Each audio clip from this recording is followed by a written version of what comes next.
if you're looking at my hair right now and thinking, my, how does she get that volume? Well, I'm going to give you some of my favorite tips and tricks. What I'm going to suggest will work for you if you have a lot of hair and actually naturally would have volume, but you're sort of going about products the wrong way, or if you've got not much hair. Yeah, because if you have, there's 4 categories of hair.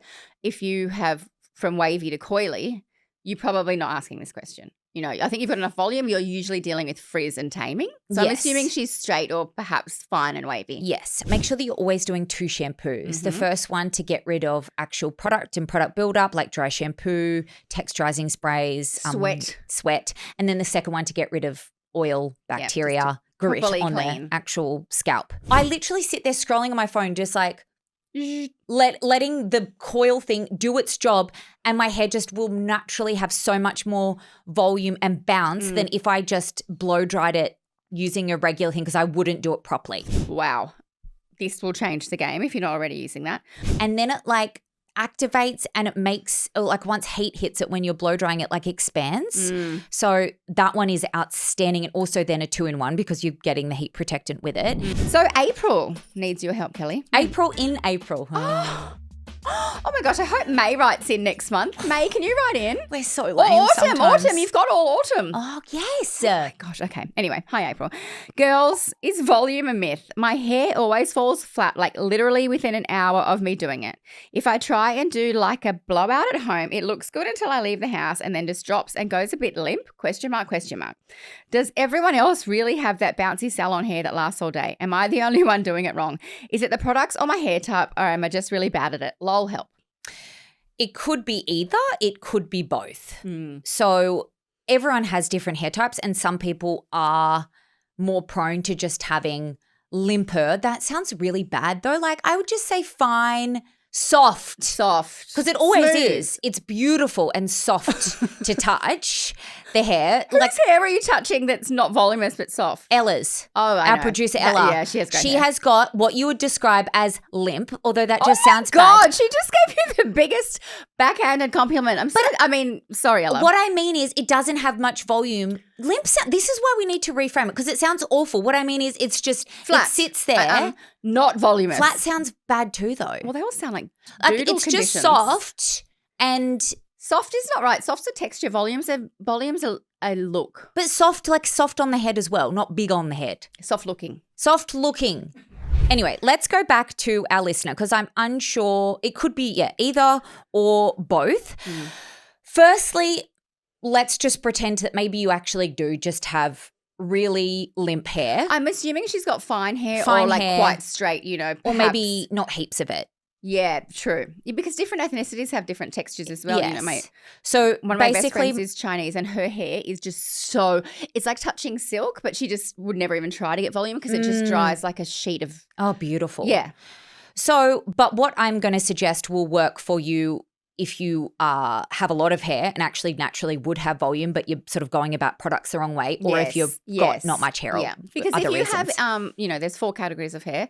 If you have from wavy to coily, you're probably not asking this question. I think you've got enough volume. You're usually dealing with frizz and taming. So I'm assuming she's straight or perhaps fine and wavy. Yes. Okay.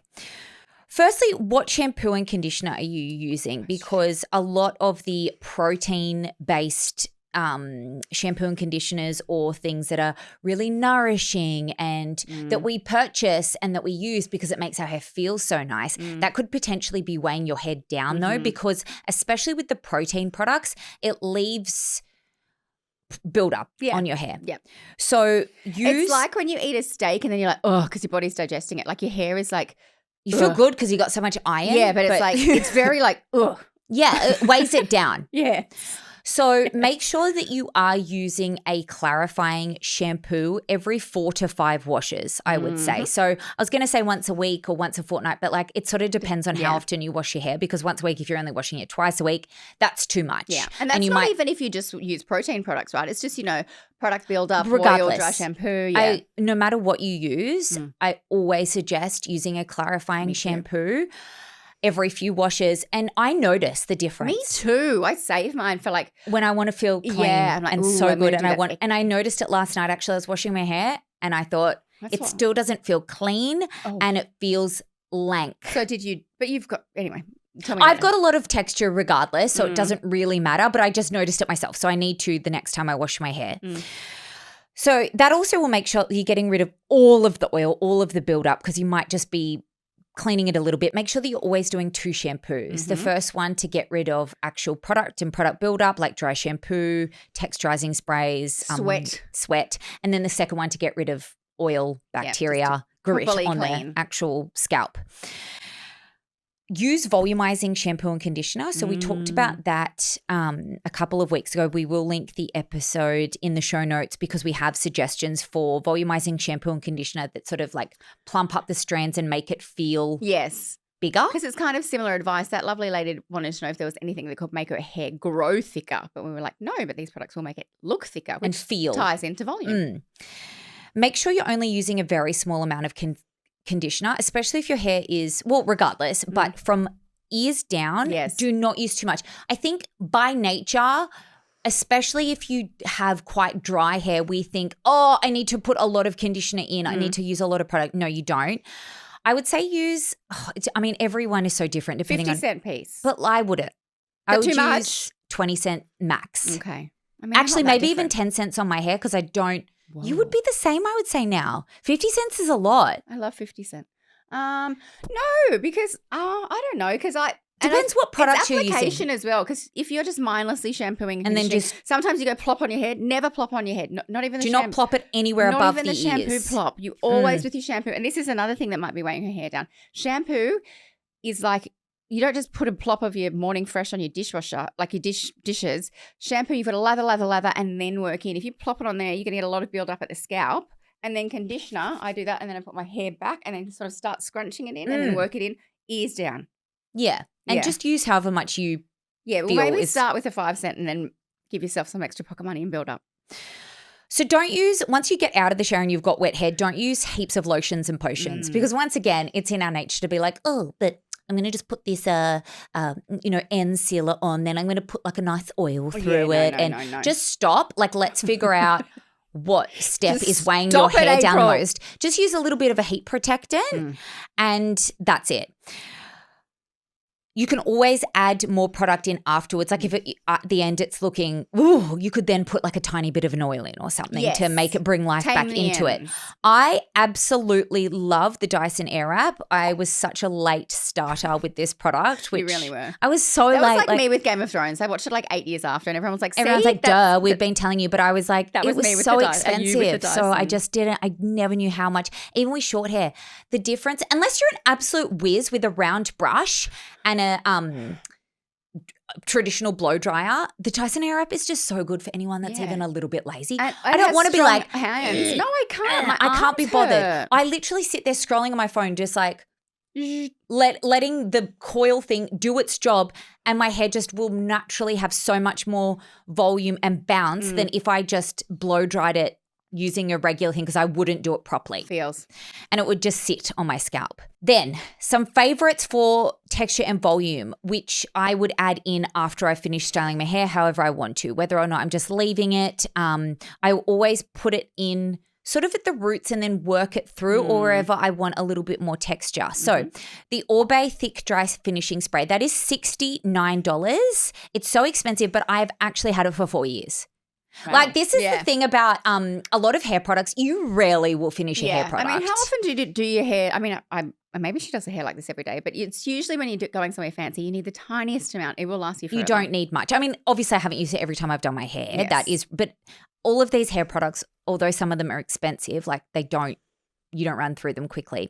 Then this one's relatively new, the Aveda Abundant Blowout. I was going to suggest the shampoo and conditioner, although it's not a conditioner, they call it like a lotion or something. This whole range is phenomenal. It's so good for volume. And what this heat protectant does, it's a heat protectant that goes in and then it like activates and it makes, like once heat hits it when you're blow drying it, like expands.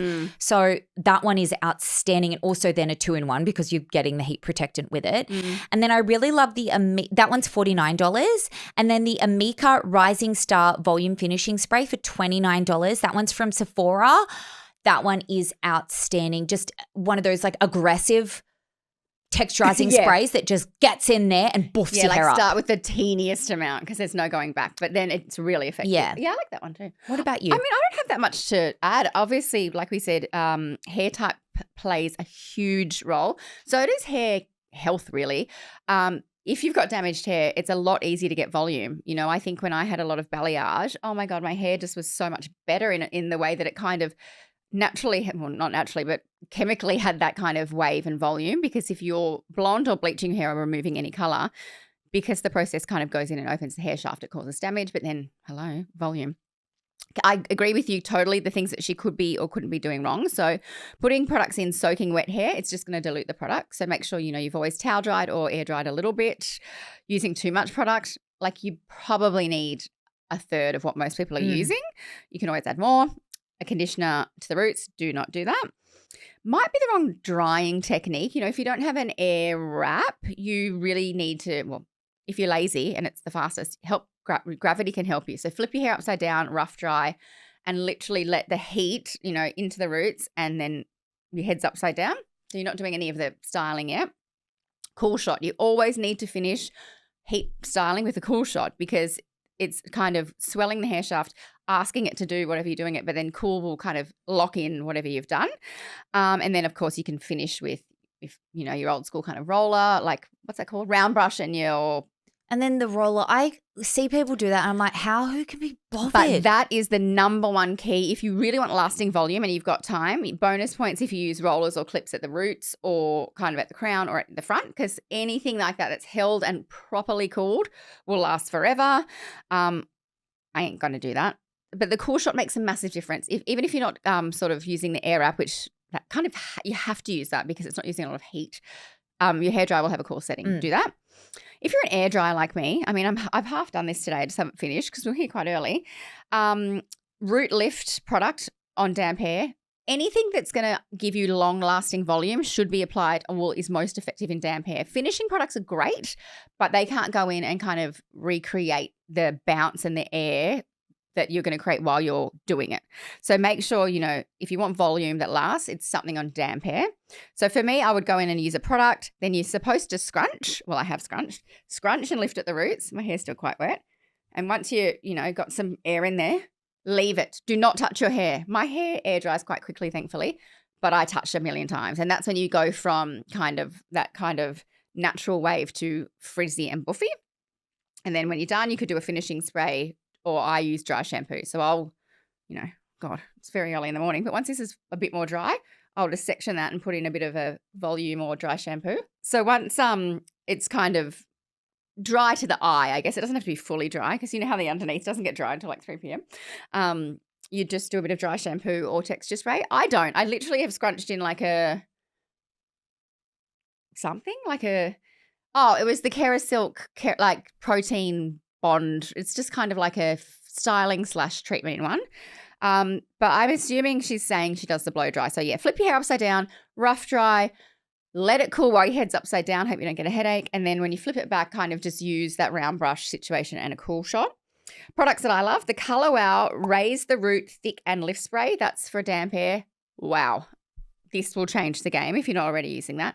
I also do wonder if like what products she's using or if any, because a lot of my friends that have this problem use the right shampoo and conditioner, have a great hairspray or whatever, but they're not doing anything on the damp hair. And that's really like the cement, you know, cement is wet when you're putting the bricks together, and that's really going to hold the wall up. Living Proof Full Dry Volume and Texture Spray. Oh my God, I love this one, but the travel size is $33. But again, this is volume in a bottle. And then another one that you can go OTT with, but it's so good, is the Batiste Hair Benefits Volume Dry Shampoo. I rarely use that as a dry shampoo because it is so volumey that if I really need to mop up some oil, I will like literally have a helmet of hair. So I use that just as a volume spray, and I kind of always just, I don't put it right there because you know how you want your volume kind of at the top layers. I'll just go, and then if you're watching on the video, don't look at my actual hair now. Also, the humidity's back in Sydney. I had great hair for a week. I know, it's gotten hot again. I know. Anyway, they're your tips. Rule of thumb, just don't use too much product because it's going to weigh your hair down. As a fine lass, I find that's probably my biggest problem. But yeah, something on damp hair, whether you're going to air dry or blow dry, will really kind of be the glue. Oh want to go Thank do you, my hair Leigh. again. Your hair looks phenomenal today. Looking quite sexy, isn't You it? do look like a little sex bomb.